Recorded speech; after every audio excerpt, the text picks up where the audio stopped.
اعوذ باللہ من الشیطان الرجیم بسم اللہ الرحمن الرحیم۔ السلام علیکم ناظرین کرام، 92 نیوز چینل کے پروگرام صبح نور میں آپ کو خوش آمدید کہتے ہیں۔ آپ کا میزبان طاہر حمید تنولی آپ کی خدمت میں حاضر ہے۔ حضرت ابو انیس محمد برکت علی علیہ رحمہ کی تالیف اسماء النبی الکریم سے رسول اللہ صلی اللہ علیہ وآلہ وسلم کے ایک اسم پاک کو پڑھنے اور سننے کی سعادت حاصل کرتے ہیں۔ سیدنا اشرف الناس صلی اللہ علیہ وآلہ وسلم، ہمارے سردار، تمام جہانوں سے اشرف، درود و سلام بھیجے اللہ آپ صلی اللہ علیہ وآلہ وسلم اور آپ صلی اللہ علیہ وآلہ وسلم کی آل پاک اور آپ کے صحابہ کرام پر۔ سیدنا سعد بن وقاص رضی اللہ تعالیٰ عنہ بیان کرتے ہیں کہ جب آیت مباہلہ نازل ہوئی تو حضور نبی اکرم صلی اللہ علیہ وآلہ وسلم نے حضرت علی، حضرت فاطمہ، حضرت حسن اور حضرت حسین علیہ السلام کو بلایا اور فرمایا، یا اللہ یہ میرے اہل بیت ہیں۔ اور آپ صلی اللہ علیہ وآلہ وسلم نے حضرت حسن اور حضرت حسین علیہ السلام کا ہاتھ پکڑا اور فرمایا، جس نے مجھ سے اور ان دونوں سے محبت کی اور ان کے والد سے اور ان کی والدہ سے محبت کی، وہ قیامت کے دن میرے ساتھ میرے ہی درجے میں ہوگا۔ ناظرین کرام، ہمارے آج کے پروگرام کا موضوع ہے آیت مباہلہ، سورہ آل عمران کی آیت نمبر 61۔ قرآن مجید میں مباہلے کا تذکرہ یا مباہلے کی اصطلاح یا مباہلے کا لفظ صرف اسی آیت میں استعمال ہوا ہے۔ مباہلہ کیا ہے؟ اگر ہم لغوی طور پہ دیکھیں، ڈکشنری کو دیکھیں تو مباہلے کا مطلب ہے کمال درجے کی آہوزاری اللہ کی بارگاہ میں اور التجا۔ لیکن کس لیے؟ احقاق حق کے لیے اور کسی غلطی کو ثابت کرنے کے لیے، اس پر لعنت کرنے کے لیے جو کمال گریہ و زاری کے ساتھ دعا کی جاتی ہے وہ مباہلہ ہے۔ مباہلے کا تعارف ہم یوں کر سکتے ہیں کہ مباہلہ کیا ہے؟ یہ اپنے موقف کے حق ہونے اور پھر اس حق پر کمال یقین ہونے کا ثبوت ہے۔ جب تک کسی کو اس چیز کا پورا شرط صدر نہ حاصل ہو کہ میں حق پہ ہوں، حق پہ ہونا اور بات ہے، اس کے بعد اس پہ یقین بھی کامل درجے کا نہ ہو، وہ مباہلے کے مرحلے میں کبھی داخل نہیں ہو سکتا۔ یہ واقعہ کیا ہے؟ اس کی تفصیلات کیا ہیں؟ ہم اہل علم سے اس پہ گفتگو کریں گے۔ ناظرین کرام، مختصراً یہ عرض ہے کہ جب حضور رسالت مآب صلی اللہ علیہ وآلہ وسلم نے نجران کے عیسائیوں کو خط لکھا، اس خط سے یہ معاملہ شروع ہوا اور آخر میں جا کر کے جو صلح کی نجران کے عیسائیوں نے، وہاں پہ آ کے یہ کنکلوڈ ہوا۔ اس پورے معاملے کی تفصیلات کو دیکھیں تو اس میں ہمارے سامنے رسول اللہ صلی اللہ علیہ وسلم کی رحمت، آپ کی حکمت، بصیرت، اسلام کا مزاج اور اسلام کی تبلیغی جو اسٹریٹجی ہے وہ کیا ہے، وہ سب کچھ نکھر کے سامنے آ جاتا ہے۔ جو خط آپ نے لکھا، اس کا آغاز آپ نے کیسے فرمایا؟ بے اسم الہ ابراہیم و اسحاق و یعقوب، یعنی ان کے لیے ایکسیپٹنس کے دروازے کھولے، ان کو توحید کی، رسالت کی، اسلام کی دعوت دی، یا جزیہ دینے کا آپشن دیا۔ یہ بھی نہ کریں تو پھر جنگ کا ہی راستہ باقی بچتا ہے۔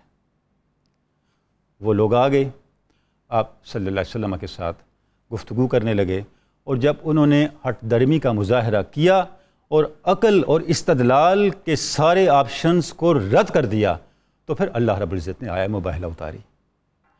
اور اس آیت میں کیا بیان ہوا کہ ہم اپنے آپ کو، اپنے بیٹوں کو، اپنی خواتین کو لے کے آتے ہیں، آپ بھی لے کے آئیں، اور جو جھوٹا ہے اس پہ اللہ سے لعنت اور تباہی مانگتے ہیں۔ جب انہوں نے یہ منظر دیکھا تو ان کا جو سربراہ تھا وفد کا، اس نے اپنے فالورز کو اور اس ڈیلیگیشنز کے جتنے ممبرز تھے ان کو کہا، یہ جو روشن چہرے میں دیکھ رہا ہوں، ان کے پیچھے ایمان کی، صداقت کی اور کردار کی وہ روشنی اور وہ طاقت ہے، اگر یہ پہاڑوں کو بھی کہیں تو پہاڑ اپنی جگہ چھوڑ دیں گے۔ تمہاری بقا مکالمے میں ہے، اعتراف شکست میں ہے، گفتگو میں ہے اور صلح میں ہے۔ ناظرین کرام، یہاں پر بھی جب انہوں نے صلح کے آپشن کو لیا تو آپ صلی اللہ علیہ وسلم نے مباہلے پہ اصرار نہیں فرمایا۔ یہ آپ کی رحمت ہے، اور ان کے لیے نجات کا اور اس معاملے سے نکلنے کا راستہ اگر وہ انہوں نے جو لینا چاہا وہ راستہ ان کو دے دیا۔ اس پہ ہم نے ناظرین کرام تفصیل سے بات کرنی ہے انشاءاللہ۔ ہمارے ساتھ اس انتہائی اہم موضوع پہ جو تاریخ اسلام کا ایک بہت بڑا سنگ میل بھی ہے، آل بیت اطہار کی عظمت کا بیان بھی ہے، اسلام کی حقانیت اور حضور رسالت مآب صلی اللہ علیہ وسلم کا جو طریقہ ہے، جو اسوہ ہے، اس کا بیان بھی ہے، اور قیامت تک ہمارے لیے دوسری ملتوں کے ساتھ، دوسری قوموں کے ساتھ، دوسرے مذاہبوں کے ساتھ انٹریکٹ کرنے کا لائحہ عمل بھی ہے۔ اس پہ ہم بات کریں گے۔ ہمارے ساتھ تشریف فرما ہیں جناب پروفیسر محمد سعید احمد خان صاحب، ان کے ساتھ تشریف رکھتے ہیں ڈاکٹر سید احمد فاروق بخاری صاحب، اور ان کے ساتھ مفتی غلام یاسین نظامی صاحب ہیں، اور انشاءاللہ آخر میں ہم الحاج اختر حسین قریشی صاحب سے ان کی انتہائی پرسوز آواز میں منقبت بھی سنیں گے۔ پروفیسر صاحب، آیہ مباہلہ بہت ہی ایمان افروز تفصیلات کی حامل آیہ مبارکہ، یہ آیہ مبارکہ کیا ہے اور کس ماحول میں یہ آیہ مبارکہ نازل ہوئی، اس کے معنی، معارف، اور کس طرح یہ معاملہ عیسائیوں کا جو ڈیلیگیشن تھا اس کے ساتھ مکالمے تک پہنچا، اس پہ ارشاد فرمائیں کچھ۔ بسم اللہ الرحمن الرحیم، اللہم صلی وسلم علی حبیبک المکرم وعلی آلہ المحترم۔ بہت شکریہ محترم ڈاکٹر صاحب، آپ نے بڑے خوبصورت انداز میں آیہ کریمہ کا لب لباب جامعیت کے ساتھ ناظرین کے سامنے رکھ دیا ہے۔ اب جب ہم ان کی تفاصیل میں جاتے ہیں جی، تو سب سے پہلے اہل ایمان کو یہ یاد رکھنا چاہیے کہ یہ آیہ مباہلہ جہاں یہ واضح کر رہی ہے کہ باطل کو باطل ہو کر رہنا ہے، حق نے بلند ہونا ہے، وہاں اہل ایمان کو یہ بتا رہی ہے کہ تمہارے لیے نجات کے، کامیابی کے، فلاح کے، ترقی کے سارے راستے اہل بیت اطہار سے جڑنے میں ہیں۔ سبحان اللہ، سبحان اللہ۔ اہل بیت اطہار سے جدا ہو کر تم یہ چاہو کہ تمہیں وقار ملے، عزت ملے، این خیال استو محال استو جنو۔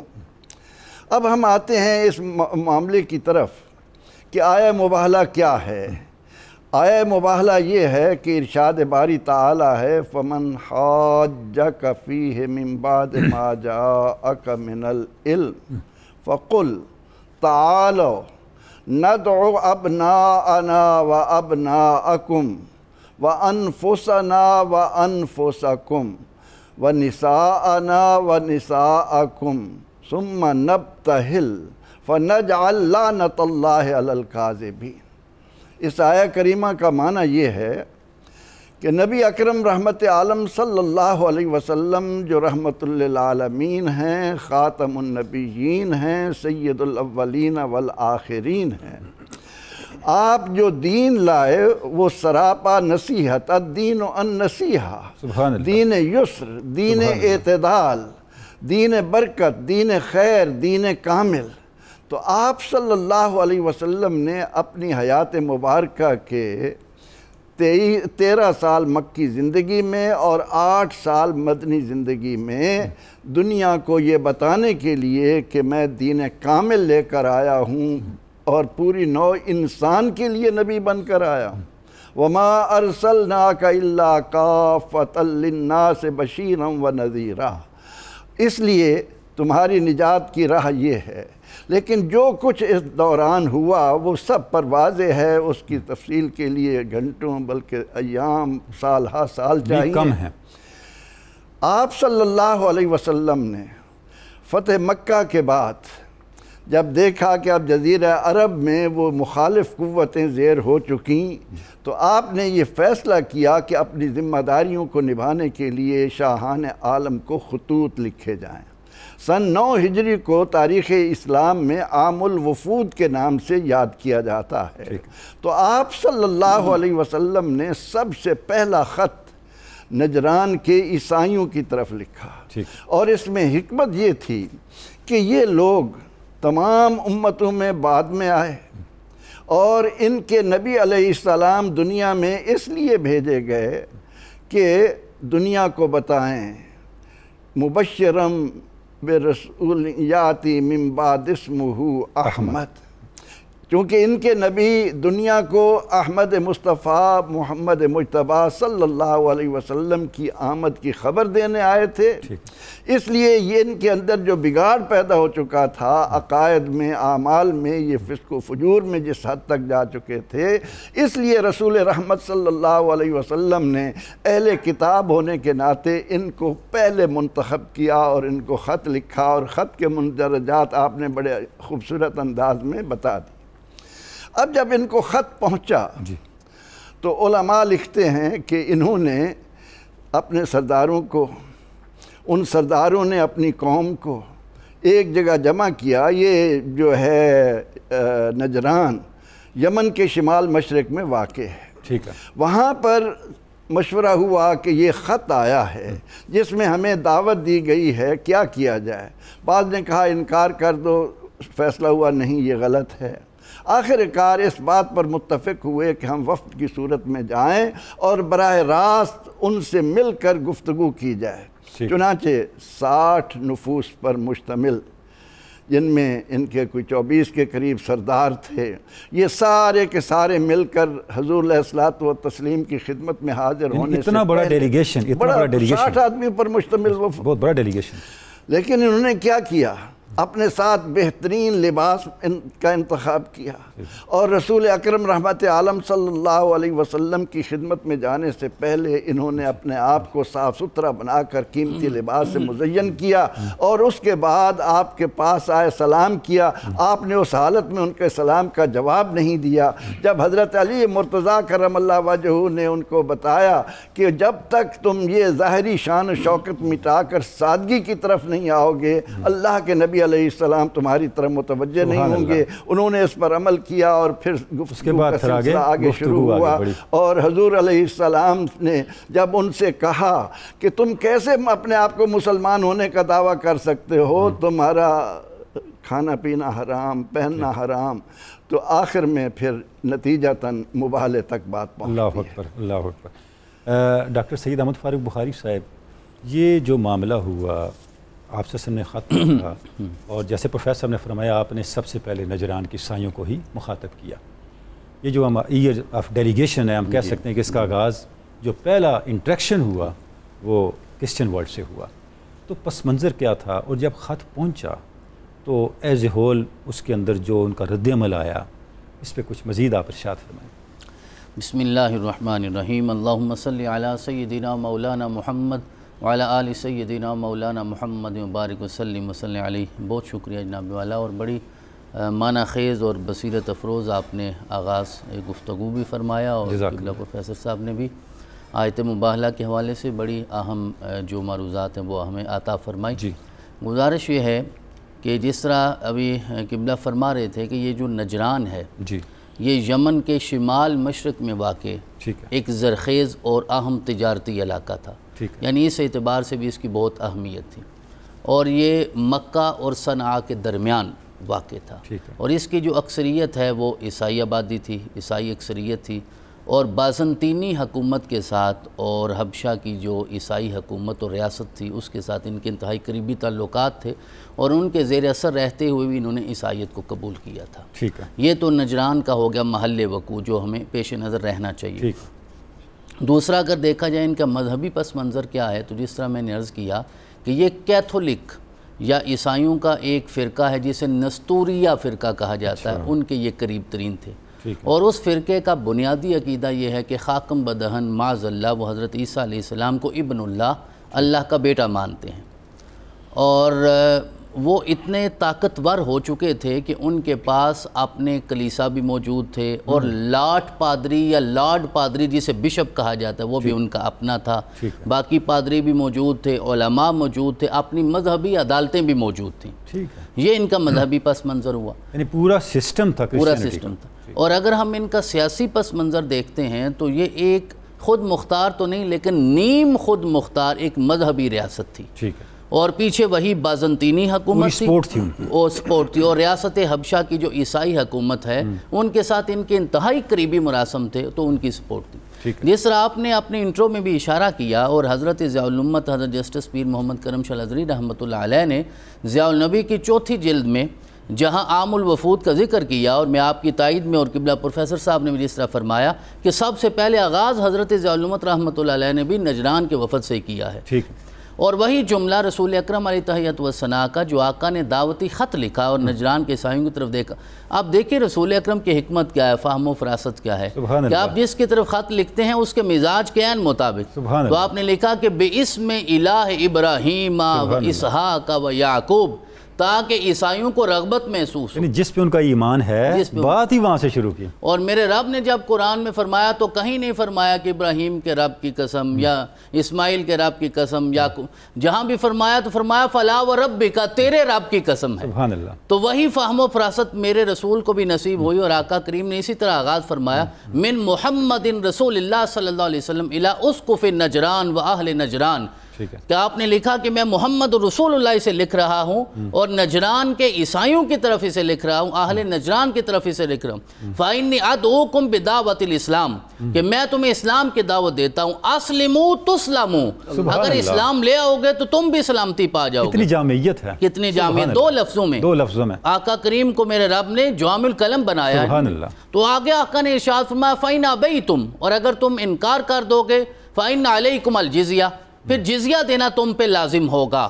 اور اگر تم اس سے بھی انکار کرو گے فَإِنِّي قَدْ أَذِنْتُكُمْ بِالْحَرْبِ، تو پھر جنگ کے سوا کوئی بھی لا عمل باقی نہیں ہوگا. وَالسَّلَامُ عَلَى مَنِ اتَّبَعَ الْهُدَى، اور آخر میں آقا نے یہ لکھ دیا کہ اس پہ سلامتی ہے جو ہدایت کی اتباع کرتا ہے. اس کے بعد پھر وہ کیفیت آئی کہ ان کا جو لاٹ پادری یا لارڈ پادری، یہ دونوں لفظ استعمال ہوتے ہیں، اور اسقف اعظم بھی اسے کہا جاتا ہے، کہ جب اس نے خط کھولا تو ایک معروف آدمی وہاں جسے بڑا دانشور سمجھا جاتا تھا، اس کا نام ہے شرحبیل بن وداع. اس نے اسے بلایا اور کہا کہ یہ خط ہے، ذرا پڑھو، تم کیا سمجھتے ہو. اس نے خط پڑھا تو اس نے کہا کہ میں دنیا کے معاملے میں تو بڑا دانشمند ہوں، لیکن دین کے معاملے میں کچھ نہیں جانتا، اور میں اتنا ضرور جانتا ہوں، یہ بھی میں سمجھتا ہوں اس کی دانش ہانسٹی بھی ہے اور دانش بھی ہے. بالکل. اور اس نے کہا جی کہ نبی اکرم علیہ تحیۃ والثناء بنو اسماعیل میں سے ہیں، اور جتنا ہم نے تورات اور انجیل میں پڑھ رکھا ہے، اللہ رب العزت کا وعدہ ہے کہ بنو ابراہیم میں سے آگے جو بنو اسماعیل ہیں ان میں سے ایک نبی ضرور آئے گا. تو مجھے لگتا یہ ہے کہ یہ وہی نبی ہیں جنہوں نے یہ خط لکھا ہے. اس نے کہا کہ تم بیٹھ جاؤ. پھر اس نے دوسرے فرد کو بلایا، اس کا نام تھا عبداللہ بن شرحبیل. اس نے پڑھا، اس نے بھی کہا جی میں اس کی رائے کی تائید کرتا ہوں. پھر تیسرے شخص کو بلایا گیا، اس کا نام تھا فیض بن جبار. جب تینوں نے تائید کر دی تو پھر ناقوس کو بجایا گیا. وہ ایمرجنسی کی کیفیت میں سارے لوگ دربار میں آ گئے، اور پھر جب ان کے سامنے خط پڑھا گیا سب نے سنا، تو انہوں نے کہا کہ اب ایک وفد کی شکل بنائی جائے، اور ان تینوں کے ساتھ ہمارے دنیاوی جو 3 سردار ہیں ان میں ایک کا نام تھا ایہم بن یحییٰ، ایک ہے ابو حارثہ اور العاقب. ان کے ساتھ ملا کے جس طرح پروفیسر صاحب نے فرمایا 60 لوگوں کا وفد بنتا ہے، جن میں عام لوگ بھی تھے، پادری بھی تھے، بشپ بھی تھے، اور دنیاوی سردار بھی تھے. وہ جاتے ہیں اور رسول اکرم علیہ تحیۃ والثناء کے ساتھ جا کے وہ مکالمہ کرتے ہیں. اس سے یہ پتہ چلتا ہے کہ ان کا جو رد عمل ہے بنیادی طور پہ، اگر میں بھی ایمانداری سے جملہ عرض کروں، وہ ان کی علمی بصیرت اور سنجیدگی کو ظاہر کرتا ہے کہ انہوں نے لڑائی جھگڑے یا انکار یا اقرار کی بجائے مکالمے کو ترجیح دی ہے. اور پھر وہ آیت مبارکہ. اور بڑی بات یہ ہے ڈاکٹر صاحب، جیسے آپ اشارہ فرما رہے ہیں، اس ڈیلیگیشن میں آپ دیکھیں ان کی پولیٹیکل لیڈرشپ، جی، ان کی سوشل سول سوسائٹی کی لیڈرشپ، اور ان کی ریلیجیس لیڈرشپ، تینوں اس کے اندر موجود ہیں. تینوں اس کے اندر موجود ہیں. مفتی غلام یاسین نظامی صاحب، اب ڈیلیگیشن آ گیا. اچھا، جب ڈیلیگیشن آیا تو لوگ تو اس میں سارے تھے، تینوں طبقات تھے، تو ظاہراً بڑے پومپ اینڈ شو کے ساتھ اور بڑے روب دبدبے کے ساتھ آئے. تو کس طرح انہوں نے اپنا ظاہری روب اور اپنا مرتبہ دکھانا چاہا، اور اس پہ آپ صلی اللہ علیہ وسلم نے کس طرح حکمت اور بصیرت کے ساتھ ان کے ساتھ پھر معاملات آگے بڑھائے؟ ناظرین کے لیے ارشاد فرمائیں کچھ. بسم اللہ الرحمن الرحیم. حضور بہت بہت شکریہ. یہ نجران کا وفد جو ہے یہ 60 افراد پر مشتمل تھا، اور ان میں 24 جو تھے وہ ان کے رئیس تھے، اور 3 انتہا درجے کے زیرک لوگ تھے جن سے وہ دین اور دنیا دونوں کے معاملات میں وہ رہنمائی لیا کرتے تھے. ان میں سر فہرست ایک شخص ہے جس کا نام ہے عبد المسیح، جو العاقب کے لقب سے جانا جاتا ہے. یہ ساری قوم کا امیر اور مشیر تھا، اس کی رائے کے بغیر وہ کوئی قدم نہیں اٹھاتے تھے. دوسرا شخص ہے جی جس کا نام ہے الاہم، جو السید کے لقب سے جانا جاتا ہے. قافلے کی آمد و رفت قیام و کوچ کا یہ سارے کا سارا انتظام یہ اسی کی ذمہ داری پہ تھا۔ اور تیسرا شخص جو ہے وہ ابو حارثہ بن علقمہ، جس طرح کہ ڈاکٹر صاحب نے بیان فرمایا، یہ ان کا سب سے بڑا پادری تھا، جید عالم تھا، دین کے تمام معاملات میں وہ ان سے رہنمائی لیا کرتے تھے۔ جب یہ وفد مدینہ منورہ میں گیا، مدینہ منورہ کے قریب پہنچا، تو انہوں نے اپنا لباس جو ہے وہ تبدیل کیا، شاہانہ لباس جو ہے وہ زیب تن کیا، انگوٹھیاں پہنی، اور پھر مسجد نبوی شریف میں داخل ہوئے۔ جب مسجد نبوی شریف میں داخل ہوئے، اس وقت اللہ کے پیارے رسول صلی اللہ علیہ وآلہ وسلم نماز عصر مکمل فرما چکے تھے، ان کا بھی نماز کا وقت تھا، انہوں نے مشرق کی جانب منہ کر کے نماز جو ہے وہ ادا کی۔ صحابہ کرام نے ان کو روکنا چاہا تو اللہ کے پیارے رسول نے اس بات سے منع فرمایا، آپ نے فرمایا کہ ان کو نماز ادا کر لینے دی جائے۔ جب انہوں نے نماز ادا کر لی، نماز کی ادائیگی کے بعد یہ اللہ کے پیارے رسول کی خدمت میں حاضر ہوئے، سلام کیا، اللہ کے پیارے رسول نے ان کے سلام کا جواب نہیں دیا۔ بات چیت کرنا چاہی تو بات چیت پہ اللہ کے پیارے رسول نے ان سے نہیں فرمائے۔ پھر یہ جناب سیدنا عثمان غنی اور سیدنا عبد الرحمن بن عوف یہ ان کے پاس چلے گئے۔ ان کے پاس جانے کی ریزن یہ تھی کیونکہ ان کے ساتھ ان کے تجارتی روابط بھی تھے، تعلقات بھی تھے، یہ پہلے سے ایک دوسرے کو جانتے تھے۔ ان سے جا کر جب مشورہ کیا گیا تو انہوں نے کہا اس کا بہترین سولوشن جو ہے وہ جناب سیدنا علی المرتضیٰ شیر خدا کے پاس ہے۔ جب جناب سیدنا علی المرتضیٰ شیر خدا کے پاس یہ گئے تو انہوں نے کہا کہ بہترین طریقہ یہ ہے آپ اپنے شاہانہ لباس کو اتار دیجئے، یہ ساری کی ساری انگوٹھیاں جو ہیں یہ بھی اتار دیجئے، اور عام لباس جو ہے وہ زیب تن کر کے آپ اللہ کے پیارے رسول کے بارگاہ میں حاضر ہوں۔ جب اس کیفیت میں وہ اللہ کے پیارے رسول کے بارگاہ میں حاضر ہوئے، سلام کیا تو اللہ کے پیارے رسول نے سلام کا جواب بھی دیا، گفتگو کی تو اللہ کے پیارے رسول نے ان کے ساتھ کلام بھی فرمایا، اور اللہ کے پیارے رسول نے کلام کا آغاز جو ہے وہ اسلام کی دعوت سے کیا۔ جب اللہ کے پیارے رسول نے فرمایا کہ آپ ایسا کیجئے، اسلام قبول کر لیجئے، تو یہ آگے سے جواب دیتے ہیں ہم تو پہلے ہی اسلام قبول کر چکے ہیں۔ تو اللہ کے پیارے رسول صلی اللہ علیہ وآلہ وسلم نے فرمایا کہ آپ جھوٹ بول رہے ہیں۔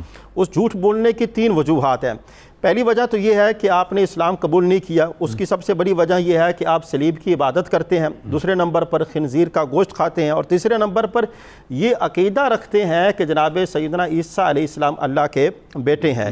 جب انہوں نے یہ والی بات سنی تو اس بات کو سن کر وہ تھوڑے غصے میں آ گئے، اور انہوں نے کہا کہ بھئی آپ یہ والی بات جو ہے وہ جناب سیدنا عیسیٰ علیہ السلام کے بارے میں کیسے کہہ سکتے ہیں کہ عیسیٰ علیہ السلام جو ہے وہ اللہ کے بیٹے نہیں ہے؟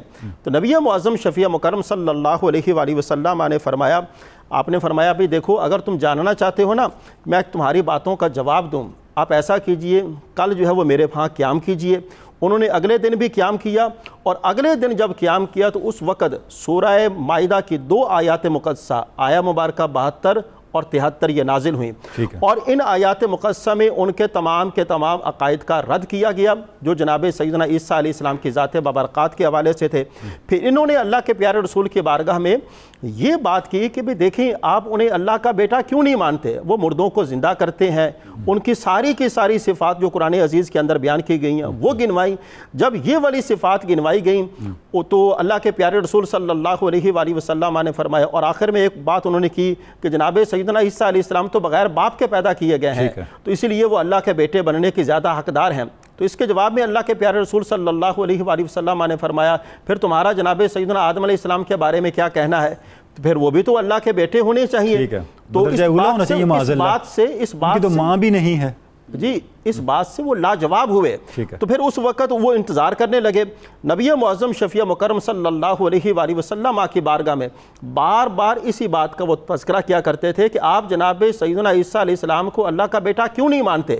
اس وقت نبی کریم صلی اللہ علیہ وآلہ وسلم نے خاموشی اختیار کی، اور آپ نے جب خاموشی اختیار کی سید الملائکہ جبرائیل امین سورہ مباحلہ یعنی آیا مباحلہ جو آیت نمبر 61 ہے یہ لے کر حاضر خدمت ہوئے، اور اس وقت اللہ کی طرف سے یہ پیغام دیا کہ یہ آپ کے بات کو سننے کے لیے تیار نہیں ہے، اب آخری صورت یہ ہے کہ ان کے ساتھ مباحلہ کیا جائے، اللہ کی بارگاہ میں دعا کی جائے۔ مباحلہ کرنے کا مطلب یہ ہے یہ بھی آ جائیں ہم بھی آ جاتے ہیں، ہم بھی اللہ کی بارگاہ میں گڑ گڑا کر دعا کرتے ہیں، یہ بھی اللہ کی بارگاہ میں گڑ گڑا کر دعا کرتے ہیں، جو حق پر ہیں وہ قائم رہیں گے، اور جو حق پر نہیں ہیں ان پر اللہ کا غضب ہوگا اور اللہ کی لعنت ہوگی۔ تو یہ والا مکالمہ یہاں تک آ کر وہ اختتام پذیر ہو جاتا ہے۔ اللہ اکبر، اللہ اکبر۔ یعنی اس کا مطلب یہ ہوا کہ جب ہم ساری تفصیلات کو دیکھتے ہیں تو حضور رسالت مآب صلی اللہ علیہ وسلم ہر موقع پہ ان کو ایک موقع دے رہے ہیں، سبحان اللہ، ہدایت یابی کا ایک موقع دے رہے ہیں، دروازہ ہدایت یابی کا بند نہیں کر رہے۔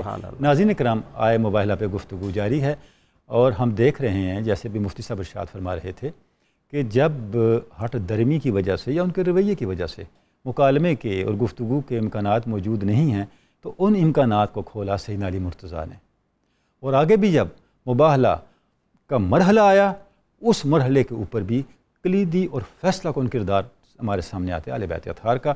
اس پہ بات جاری ہے، ابھی ہم نے ایک بریک لینی ہے، درود پاک سنتے ہیں، اس کے بعد آپ سے پھر ملاقات ہوتی ہے۔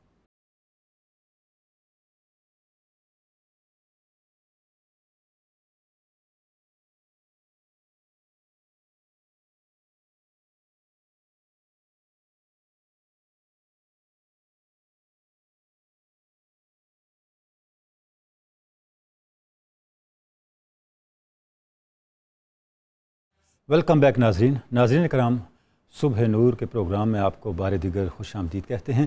ہم گفتگو کر رہے ہیں سورہ آل عمران کی آیہ نمبر 61 آیہ مباہلہ پر کہ مباہلہ کیا ہے، یہ واقعہ کیسے ہوا، اس کی اہمیت کیا ہے اور اس کی تفصیلات کیا ہیں۔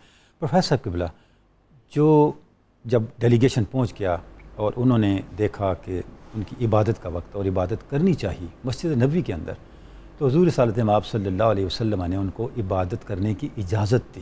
یہ غیر معمولی واقعہ ہے اور کسی مذہب میں اس کی نظیر نہیں ملتی۔ تو اس سے اسلام کا جو مزاج سامنے آتا ہے رواداری کا، وسعت کا، اور آپ صلی اللہ علیہ وسلم کی رحمت للعالمین کا، ناظرین کے لیے اس پر ارشاد فرمائیں۔ اللہ اکبر۔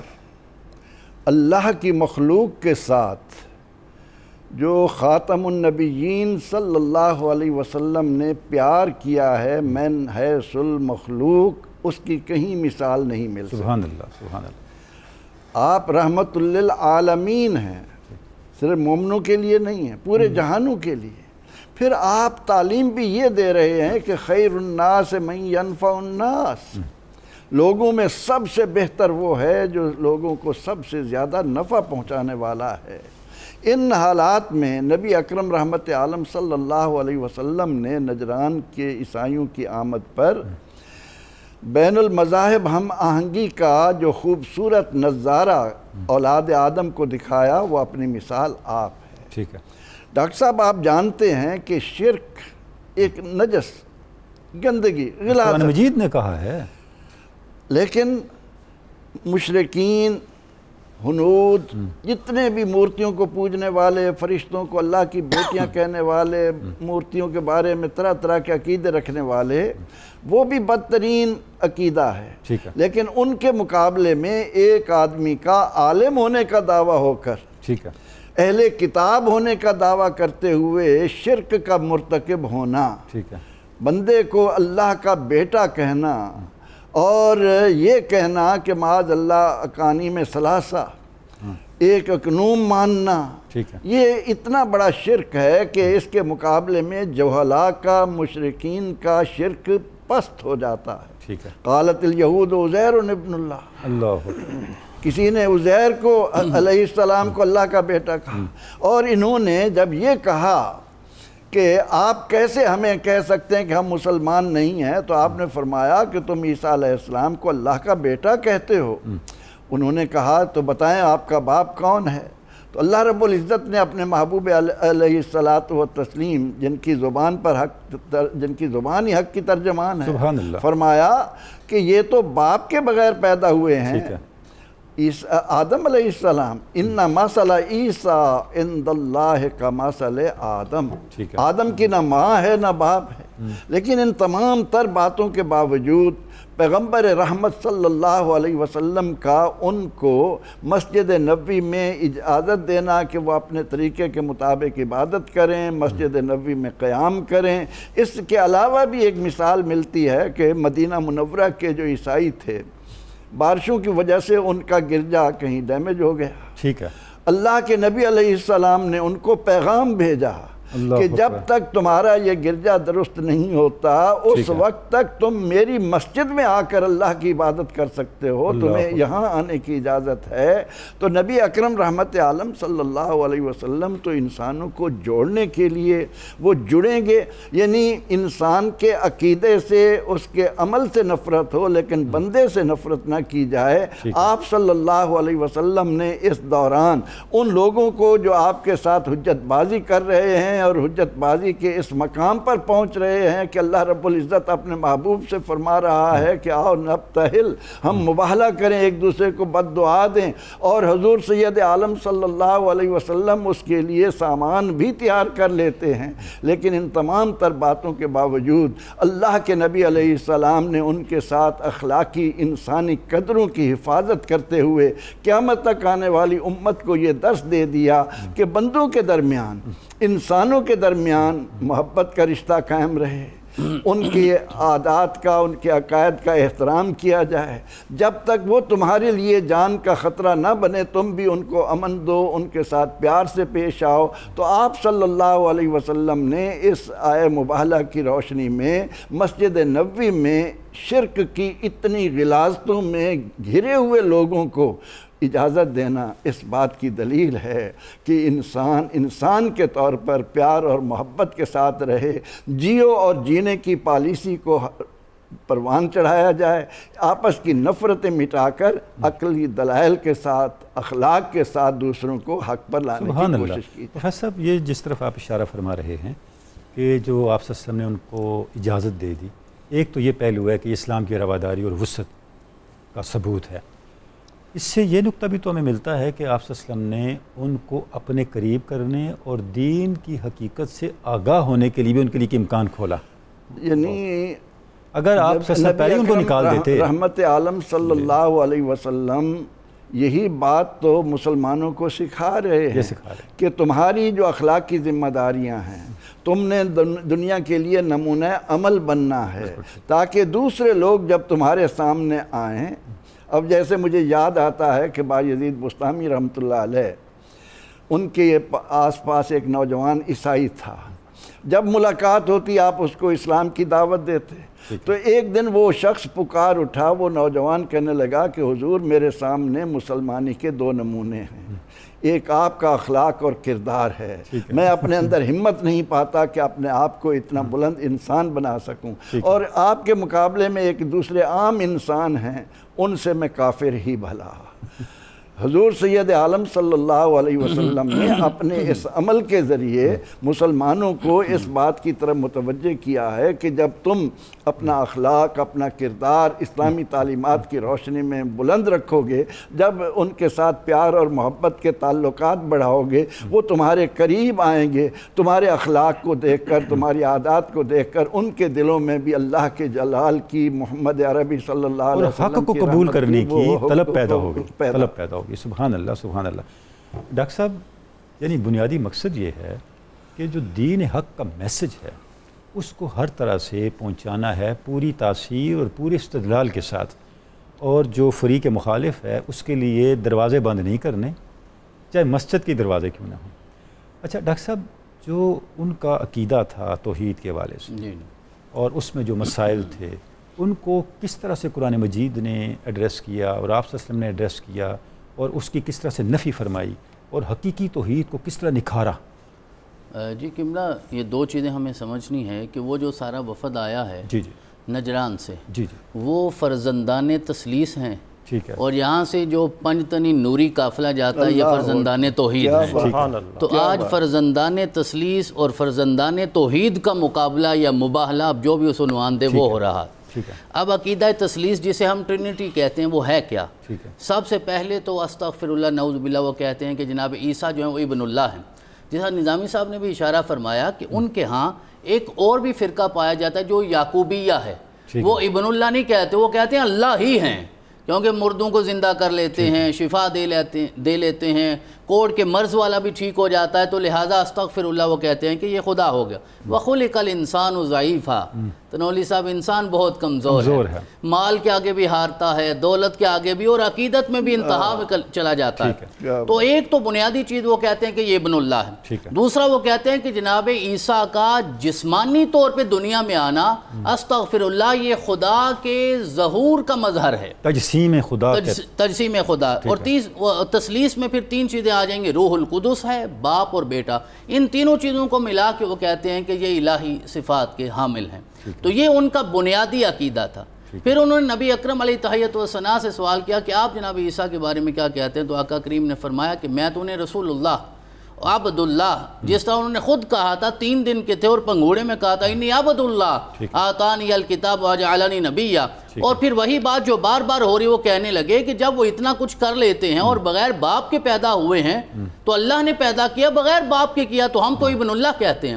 پھر یہ آیت مبارکہ نازل ہوئی اور آقا کریم نے ارشاد فرمایا ان مثل عیسیٰ عند اللہ کمثل آدم خلقہ من تراب ثم قال له کن فیکون، کہ اللہ رب العزت نے جناب عیسیٰ کو بھی ایسے ہی پیدا کیا جس طرح جناب آدم کو، اور ایک اور آیت میں فرمایا ما خلقکم ولا بعثکم الا کنفس واحدہ، کبھی انسان یہ سوچتا ہے کہ جناب آدم سے لے کے قیامت تک پتہ نہیں کتنے لوگ آئے ہوں گے، اور ایک لمحے میں میرا رب حشر میں کیسے سب کو جمع کرے گا؟ فرمایا ما خلقکم ولا بعثکم الا کنفس واحدہ، ساری مخلوق کو جمع کرنا میرے لیے ایسے ہی جیسے نفس واحدہ ہے، تو اس کا امر ہوتا ہے نا، یہ امر ہے، اسی لیے حضرت عیسیٰ کو کلمۃ اللہ بھی کہا جاتا ہے، یعنی اللہ رب العزت کا کلمہ ہے القاہا الی مریم، جو اللہ رب العزت نے حضرت مریم علیہ السلام کی طرف القا فرمایا ہے۔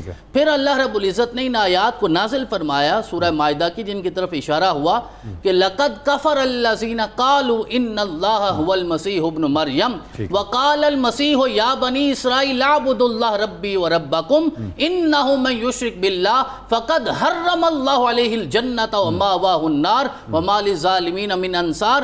اللہ رب العزت نے واضح کر دیا کہ جن لوگوں نے عیسیٰ کو خدا کہا یا ابن اللہ کہا، اللہ کا بیٹا کہا، وہ کافر ہیں، کیونکہ حضرت مسیح خود ارشاد فرماتے ہیں کہ بنی اسرائیل میرے رب کی عبادت کرو، اپنے رب کی عبادت کرو، جو اس کے ساتھ شرک ٹھہراتا ہے اللہ نے اس پہ جنت کو حرام کر دیا ہے۔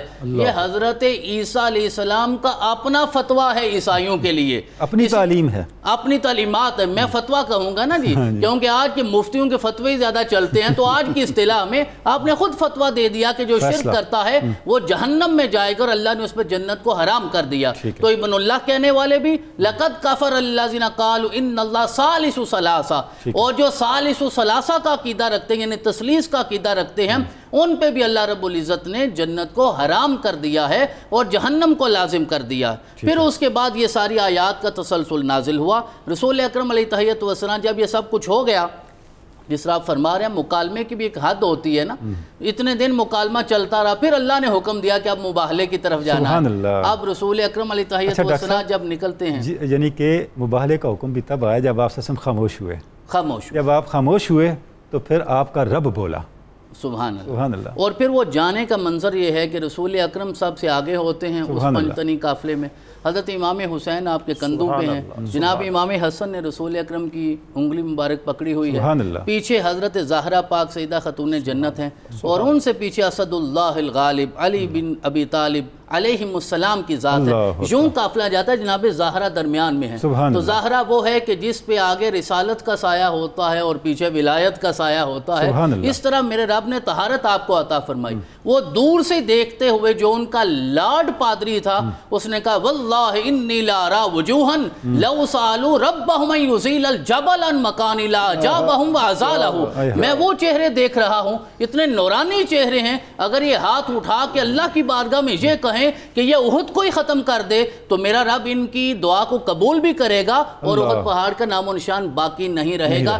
اس لیے میں تمہیں کہتا ہوں فلا تباہلوہم، ان سے مباہلہ نہ کرنا ورنہ تمہاری نسلیں مٹ جائیں گی۔ اور ایک اور موقع پہ کہا گیا کہ لو خرج الذین یباہلون رسول اللہ لرجعوا لا یجدون مالا ولا اہلا، اگر یہ مباہلہ کر جاتے نا تو واپس پلٹتے تو اس حال میں کہ بندر اور خنزیر بن چکے ہوتے، نہ ان کا مال باقی رہتا نہ ان کے اہل و عیال باقی رہتے، تو انہوں نے مان لیا کہ ہم اپنی ہار مانتے ہم صلح کرتے ہیں۔ جزیے کی بات ابھی تفصیل کے ساتھ ہوگی۔ اور جو آپ نے سوال کی ابتدا میں کہا، اس سے ہمیں یہ پیغام ملتا ہے کہ اسلام استدلال کی بات کرتا ہے، اسلام علم کی بات کرتا ہے اور مکالمہ کے اعلیٰ معیار کی بات کرتا ہے، لہٰذا آج اہل اسلام کو بھی اس سے سبق حاصل سبحان اللہ ڈاکٹر صاحب، بہت پیاری بات آپ نے کی کہ اسلام استدلال کی بات کرتا ہے، اور مباہلہ میں ہمارے لیے سبق یہ ہے کہ ہمارا استدلال تب چلے گا جب اس کے پیچھے کردار کا استقلال، الوہی تائید اور طاقت بھی ہوگی، ورنہ پھر استدلال ہوا میں رہ جاتا ہے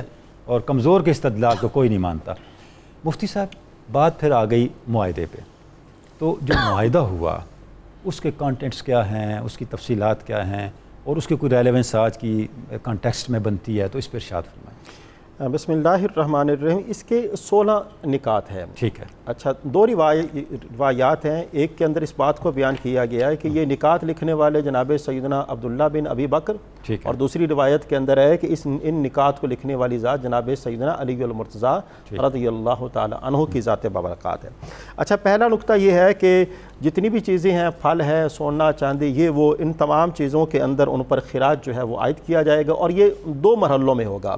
ایک تو ماہ رجب میں، اور دوسرے نمبر پر یہ ماہ سفر میں، یعنی خراج کی کل مقدار جو ہے وہ 2000 ہے، 1000 ماہ رجب میں اور 1000 جو ہے وہ ماہ سفر میں۔ اور اس کے ساتھ ساتھ جب یہ 1000 حلے جو ہیں وہ دیں گے، تو ساتھ ہی ساتھ 1000 اوقیہ چاندی وہ بھی بطور خراج جو ہے وہ ادا کریں گے۔ اور اس میں ایک اور بات بھی ہے، اگر کسی چیز کی وہ کمی کریں گے تو پھر دوسرے معاملے میں اس چیز کی بیشی کرنا بھی ان پر لازم ہوگا، کمپنسیٹ کریں گے۔ جی، اور تیسری اس کے ساتھ ساتھ یہ ہے کہ بدل اور مبدل من ہو، ان کے اندر جو قیمت کا اعتبار جو ہے وہ پیش نظر رکھا جائے گا۔ اور اسی طرح جو نبی کریم صلی اللہ علیہ وآلہ وسلم کے تحصیلدار ہیں، وہ بھی ان کی مہمان نوازی بھی کرنا جو ہے ان کی ذمہ داری ہے۔ اور ایک روایت کے اندر بیان کیا گیا کہ 20 دن تک وہ ان کے ہاں مہمان نواز رہیں گے، اور اس کے بعد پھر ان کے مہمان نوازی کرنا جو ہے ان پر لازم نہیں ہے۔ اور اس کے ساتھ ساتھ یہ ہے کہ یہ بڑی اہم بات ہے کہ اہل جو نجران ہیں، ان کے جو حلیف ہیں، ان حلیفوں کو بھی اس معاہدے کے اندر شامل کیا گیا ہے۔ ان کے جان مال کا تحفظ کرنا اور عزت کا تحفظ کرنا یہ بھی ان پر لازم ہے، اور اگر یہ ان کے ساتھ نہیں کریں گے تو ایسی صورت میں ان کو نقصان اٹھانا پڑے گا۔ اور اس کے ساتھ ساتھ جو ان کے حلیف ہیں، ان کی مذہبی رسومات، مذہبی تعلیمات، جو عبادت گاہیں ہیں، ان کا تحفظ بھی ان پر لازم آتا ہے۔ اور اس کے ساتھ ساتھ یہ ہے کہ دین اسلام کی تعلیمات کے اندر اس شک کو بھی رکھا گیا ہے، ان کے پادری جو گوشہ نشین ہوں، کاہن ہوں، ان پر کسی قسم کی کوئی گرفت نہیں کی جائے گی، اور ان کے جتنے بھی ماتحت ہیں، ماتحتوں کے ساتھ وہ ماتحتی والا، غلامی والا وہ سلوک جو ہے وہ بالکل نہیں کیا جائے گا۔ ایک انسان کا جو ادب اور احترام ہے، ان کے جتنے مذہبی مقدسات ہیں سب کے تحفظ کی ضمانت دی گئی۔ جی، جو ایک انسان کے بنیادی حقوق ہیں وہ تمام کے تمام بنیادی حقوق جو ہیں وہ اسے دیے جائیں گے۔ اور اس کے ساتھ ساتھ یہ ہے کہ اسلام سے پہلے اگر کسی پر قتل کا کوئی معاملہ ہے تو اس قتل کے معاملے کے مواخذے پر وہ بری ہے۔ اور اس کے ساتھ ساتھ ہمارا لشکر جو ہے ان پر کسی کے اوپر حملہ نہیں کرے گا جب تک کہ وہ ہمارے اوپر حملہ نہیں کریں گے۔ اور ایک اور بات، ہماری عدالت میں اگر ان کا کوئی مقدمہ پیش کیا جائے گا تو مقدمے کے اندر ان کو مکمل انصاف دیا جائے گا۔ کسی فرد کے عوض کسی دوسرے فرد کے اوپر قتل کا یا قصاص کا کوئی معاملہ وغیرہ جو ہے وہ عائد نہیں کیا جائے گا۔ یعنی مفتی صاحب دیکھیں، یہ انٹرنیشنل لا کی جو ساری اسپرٹ ہے وہ بھی اس کے اندر نظر آ رہی ہے۔ انٹرنیشنل لا تو نبی معظم شفیع مکرم نے خطبہ حجۃ الوداع کے اوپر جو ہے وہ یعنی انسانی حقوق کا اولین چارٹر کے طور پر وہ آپ نے جاری فرما دیا تھا۔ تو یہ وہ اہم نکات ہیں اس معاہدے کے اندر۔ اور ایک بڑی اہم بات یہ ہے کہ اس معاہدے کے گواہان میں حضرت ابو سفیان بن حرب اور حضرت غیلان بن سلمہ، حضرت مالک بن عوف، حضرت اقرع بن حابس اور حضرت مغیرہ بن شعبہ یہ رکھے گئے۔ جب یہ معاہدہ جو ہے ہو گیا تو اس کے بعد یہ اہل نجران نے کہا کہ یا رسول اللہ، ہمارے مقدمات کا فیصلہ کروانے کے لیے آپ نہ اپنے کسی نہ کسی صحابی رسول جو ہے نا اس کو ہمارے ہاں بھیج دیں، تاکہ ہمارے جو باہم جھگڑے ہوتے ہیں ان کے درمیان فیصلہ جو ہے وہ کروایا جا سکے۔ تو اس موقع پر اللہ کے پیارے رسول صلی اللہ علیہ وآلہ وسلم نے فرمایا دوپہر کے وقت آنا۔ وہ جب دوپہر کے وقت حاضر خدمت ہوئے، پھر اللہ کے پیارے رسول نے امیر الامت حضرت ابو عبیدہ بن جرح ان کی یہ ذمہ داری لگائی کہ آپ نے وہاں پر جانا ہے اور ان کے مقدمات کی جو ہے فیصلے وہ کروانا ہے۔ اور اس موقع پر جناب آپ کو امین الامت کا ٹائٹل بھی اسی موقع پہ ملا، اسی موقع پر ٹائٹل دیا گیا۔ اور یہ وہ ٹائٹل ہے کہ جس ٹائٹل کے حصول کے لیے جناب سیدنا عمر فاروق وہ بھی چاہتے تھے کہ اللہ کے پیارے رسول جو ہے میں ان کی نظر میں آ جاؤں، اور اللہ کے پیارے رسول جو ہے مجھے وہاں پر بھیجیں تاکہ میں ان کے مقدمات جو ہیں ان کے فیصلے جو ہیں وہ کروا سکوں۔ لیکن اللہ کے پیارے رسول نے جناب ان کا انتخاب فرمایا۔ ظاہر سی بات ہے، جس کا انتخاب اللہ کے پیارے رسول فرمایا اس سے بڑا انتخاب کوئی اور نہیں ہو سکتا ہے۔ سبحان اللہ سبحان اللہ. مفتی صاحب آپ نے بڑی تفصیل سے اس کے جو کانٹینٹس ہیں اس پہ بات کر لی. پروفیسر صاحب آپ کا شکریہ, ڈاکٹر صاحب آپ کا شکریہ, مفتی صاحب آپ کا شکریہ. آپ کی گفتگو سے اس عظیم یہ جو مرحلہ تھا تاریخ اسلام کا, سیرت کا ایک بہت بڑا سنگ میل ہے, اس کے بارے میں ہمیں جاننے, اس کی تفصیلات سے آگاہ ہونے کا موقع ملا. ناظرین کرام, اب وقت ہو رہا ہے کتاب الشفا سے وظیفے کا, رقت قلب کا وظیفہ. جو شخص کثرت کے ساتھ اللہ تعالیٰ کے اسماء مبارکہ یا رحمان و یا رحیم کا ورد کرتا ہے تو اس کا دل روحانیت کی طرف مائل ہو جاتا ہے اور دل کی تنگی دور ہو جاتی ہے. سیدنا علی مرتضیٰ شیر خدا کرم اللہ وجہ الکریم کا قول مبارک, رسول اللہ صلی اللہ علیہ وسلم کی آل پاک کی محبت کو دل میں مزین کر لو, کیونکہ اللہ کے ہاں تمہارے محبوب ہونے کا یہی سب سے بہترین ذریعہ ہے. ناظرین کرام, آج کے 92 نیوز اخبار روزنامے میں یوم مباہلہ اور عظمت و شان اہل بیت علیہم السلام کے حوالے سے آرٹیکل مضمون بڑا اچھا تحقیقی چھایا ہوا ہے, آپ ضرور پڑھیے گا. پروگرام کی تفصیل جاننے کے لیے صبح نور کے ایکس کو فالو کیجئے اور ہمارا فیس بک پیج بھی لائک کیجئے. پروگرام دیکھنے کے لیے یوٹیوب چینل سبسکرائب کیجئے اور ہمیں اپنی قیمتی آراء سے بھی ضرور نوازیے. ہم آخر میں الحاج اختر حسین قریشی صاحب کی انتہائی پرسوز آواز میں منقبت بھی سنیں گے, لیکن اس سے پہلے نعرہ مقصد پاکستان. پاکستان کا مطلب کیا؟ لا الہ الا اللہ محمد رسول اللہ صلی اللہ.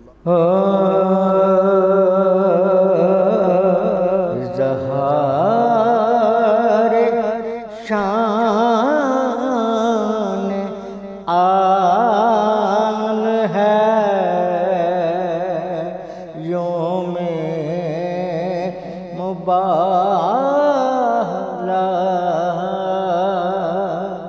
کفار کا زوال ہے یوم مباہلہ. پنٹن کی رب نے شان دکھا دی جہان کو, پنجتن کی رب نے شان دکھا دی جہان کو, پر نور پر جمال ہے یوم مباہلہ. فتح مبین مل گئی اسلام کو ہے آج, فتح مبین مل گئی اسلام کو ہے آج. انعام ذوالجلال ہے یوم مباہلہ.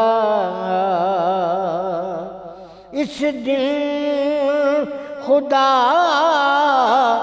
کا شکر کریں سارے مومنین. اس دن خدا کا شکر کریں سارے مومنین. بے مثل و بے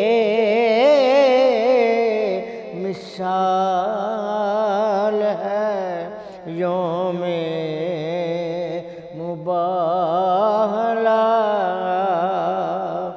عیسائیت کو ہو گئی ساجد شکست فات, اسلام کا کمال ہے یوم مباہلہ. اسلام کا کا کمال ہے یوم مباہرہ اظہار شان آل ہے یوم مباہلہ